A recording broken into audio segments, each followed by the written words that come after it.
Hi and welcome back. So I want to do a remake, and I want to make the most unfair remake ever. In November I did this little zebra finch on drawing paper with the most inexpensive watercolor pencils I own. Got 24 colors in here. It's the Noris Club Staedtler watercolor pencils. And of course they have some limitations, you can see here. The bird turned out great, the background. Let's not talk about that. So that I did. And then at the other end of the scale I got these babies. In this house they're a little underappreciated. I haven't used them anywhere as much as I should and I would, but it keeps on that I got other things that I use more, and I'll get to that. But they are the most expensive watercolor pencils you can possibly get at the moment from Caran D'ashe. Museum Aquarelle. Are they fantastic? Of course they are. At that price, they better be. And they are. They live up to everything, pretty much. And why is this comparison unfair? Yeah, well, because two of these cost pretty much the same as that whole set. And I'm gonna use way better paper as well. I got 76 colors instead of just 24. As I said, better paper. I have scaled this up and sketched it out. Now we are working on pastelMat, which I cut crooked. I'm sorry if it bothers anybody. But I wanted to do this as a showdown of what happens when you go up in quality, and I could do it in different increments and say, okay, we go from kids colors to student colors to low end art grade and high end and stuff. But I just decided to do the most unfair comparison you can get, because this is also where I expect to get the largest difference. Now I scaled it up because I would like to just work it a little larger as well, but it works a little better on the camera too. So yeah, we got loads of colors. I'm not gonna say so much until the end, so let's just have fun. Yeah, and I'm gonna use a water brush or two, or we'll see. So hope you enjoy this. Take care.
Okay, it's still a bit weird there where I fixed the background a bit, and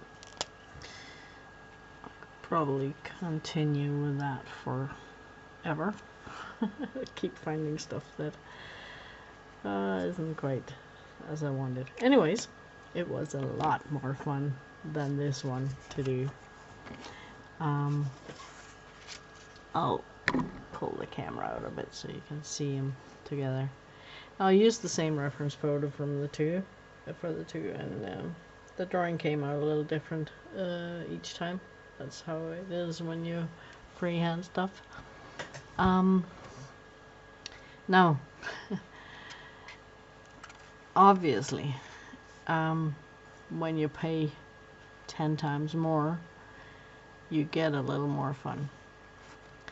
And now, I want to say one thing. I gave up on that background very quickly when I did that one. I worked on this a lot more, but it was a lot easier to get the streaks out of that. The reason why I changed my brush halfway through is because this one is a little stiffer than the water brush that I was using, and I wanted to work the pigments a little more than the other one could. But yeah, of course, I